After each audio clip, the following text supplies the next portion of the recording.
আসসালামু আলাইকুম।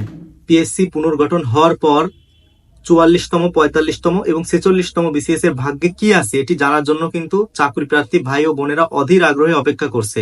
তো এই বিষয়ে সিদ্ধান্ত চলে এসেছে এবং এটি নিয়েই আজ আমি কথা বলবো। প্রথমে আসি 46তম বিসিএস। এই পরীক্ষা এটি নিয়ে সবচেয়ে বেশি দুশ্চিন্তায় ছিল যারা এই প্রিলিমিনারি পরীক্ষাটিতে উত্তীর্ণ হয়েছে তারা, অর্থাৎ এই পরীক্ষাটি বাতিল হয়ে যাবে কিনা, পুনরায় পরীক্ষা হবে কিনা, এই বিষয়টা নিয়ে কিন্তু আমরা দীর্ঘদিন ধরে টেনশনে আছি। এটি লিখিত পরীক্ষার ডেট এখনো দেওয়া হয় নাই। তো এ বিষয়ে গতকাল পিএসসি যে সিদ্ধান্ত দিয়েছে সেটি হচ্ছে 10,638 জন প্রার্থীকে কিন্তু পূর্বে উত্তীর্ণ করানো হয়েছিল। তো এই 10,638 জন প্রার্থীর সাথে আরো 10,638 জন প্রার্থীকে উত্তীর্ণ করা হবে। যেহেতু এই বিষয়টি নিয়ে জনমনে সন্দেহ তৈরি হয়েছে বা প্রশ্ন ফাঁসের কিছু এলিগেশন এসেছে, এই জন্য কিন্তু আরো সমসংখ্যক প্রার্থীকে লিখিত পরীক্ষায় বসার সুযোগ দিবে।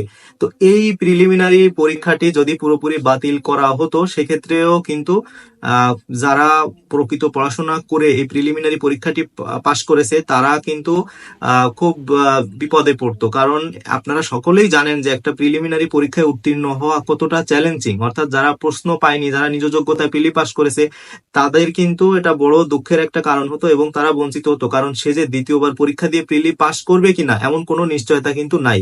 আর প্রিলি খুবই চ্যালেঞ্জিং একটা পরীক্ষা। আবার পরীক্ষাতে যদি নতুন কাউকে সুযোগ না দেওয়া হতো তাহলেও আমাদের মনে একটা সন্দেহ হতো যে এই পরীক্ষাতে হয়তো প্রশ্ন ফাঁস হয়েছে, এই ক্যান্ডিডেটরা অনেক বেশি আছে। যেহেতু কতজন প্রশ্ন পেয়েছে, তো কতজনকে বাদ দিতে হবে বা কিভাবে বাদ দিতে হবে সেই বিষয়গুলো কিন্তু এখনো আলাদা করে আইডেন্টিফাই করা সম্ভব হয় নাই। তো আমার মনে হয়েছে যে নতুন করে আরো 10,638 জন প্রার্থীকে সুযোগ দেওয়া, এই যে ব্যাপারটা, এটি পিএসসি মধ্যম পন্থা অনুসরণ করেছে এবং আমার কাছে এই সিদ্ধান্তটা কিন্তু সঠিক মনে হয়েছে। তো যেহেতু এই পরীক্ষা ফলাফলটি নতুন করে প্রকাশ করা হবে, অর্থাৎ এই 10,638 জন নতুন প্রার্থীকে সুযোগ দিবে, এই ফলাফলটি কিন্তু আগামী 1 মাসের মধ্যে প্রকাশ করা হবে এবং লিখিত পরীক্ষাও আগামী 6 মাসের মধ্যে হওয়ার কোনো সম্ভাবনা নাই। অর্থাৎ এই লিখিত পরীক্ষাটি হয়তো জুন মাসের দিকে অনুষ্ঠিত হতে পারে, অর্থাৎ 46তম বিসিএস এর লিখিত পরীক্ষা জুন মাসে অনুষ্ঠিত হতে পারে।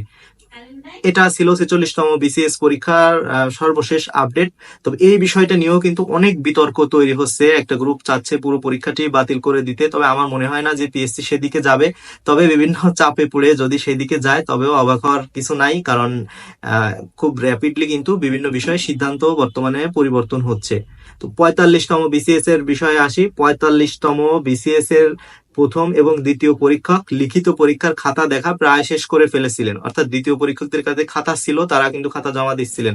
তো এমন পরিস্থিতিতে পিএসসির নতুন সিদ্ধান্ত হচ্ছে তৃতীয় পরীক্ষকের কাছে সাধারণত 20% মার্কের ব্যবধান হলে সেই খাতাগুলো যায়, কিন্তু এখন পিএসসি সিদ্ধান্ত নিয়েছে যে প্রতিটি খাতাই তৃতীয় পরীক্ষকের কাছে পাঠানো হবে। যেহেতু পিএসসির পুনর্গঠন হয়েছে, তো এই সমতা যাচাই এবং দুর্নীতির সুযোগ যেন না থাকে এবং সকলকে যেন সমদৃষ্টিতে দেখা হয়, এই জন্য তৃতীয় পরীক্ষকের কাছে সকল খাতাই পাঠানো হবে। তো এই খাতা পাঠিয়ে সেগুলো আবার পিএসসি তে ফেরত এনে এই রেজাল্ট দিতে দিতে কিন্তু ওই সেই জুন মাস পার হয়ে যাবে। অর্থাৎ আরো দীর্ঘদিন এই লিখিত পরীক্ষার রেজাল্টের জন্য আমাদেরকে অপেক্ষা করতে হবে।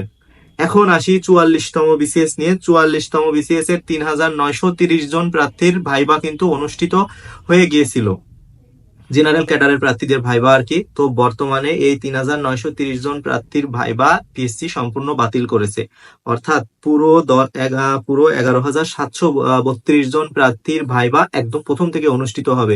এই সিদ্ধান্ত নিয়েও অনেকে আসলে খুশি না, কারণ একটা ভাইবাও তো অনেক চ্যালেঞ্জিং ব্যাপার। দ্বিতীয়বার একজন প্রার্থী ভালো ভাইবা নাও দিতে পারে। যাক, তারপরেও সমতা যাচাইয়ের লক্ষ্যে যে একই বোর্ডের কাছে সবাই ভাইবা দিবে, এজন্য পিএসসি এই সিদ্ধান্তটি নিয়েছে এবং এই ভাইবাটিও খুব দ্রুত, অর্থাৎ ডিসেম্বরের শেষে বা জানুয়ারির প্রথমে অনুষ্ঠিত হবে এবং পিএসসি খুব দ্রুতই এই ভাইবাটি শেষ করার চেষ্টা করবে বলে আমার বিশ্বাস। তো এই ছিল 44তম, 45তম এবং 46তম বিসিএস এর গতকাল আমরা যে আপডেট পেয়েছি সেটি। এখন আসি 47তম বিসিএস। 47তম বিসিএস এর সার্কুলার 30 নভেম্বরের আগে যথাসময়ে প্রকাশিত হবে, এ বিষয়ে আপনাদের দুশ্চিন্তা করার কোনো কিছু নাই এবং 3,460টি পদ থাকবে।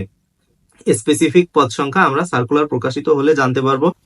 এখানে একটি কথা বলে রাখি, যেহেতু 46তম বিসিএস এর প্রিলিমিনারি প্রার্থীর সংখ্যা বাড়ানো হবে, অর্থাৎ 20,000 প্লাস লোকজনকে লিখিত পরীক্ষায় বসার সুযোগ দেওয়া হবে এবং এই লিখিত পরীক্ষাটি মে জুন মাসে অনুষ্ঠিত হবে।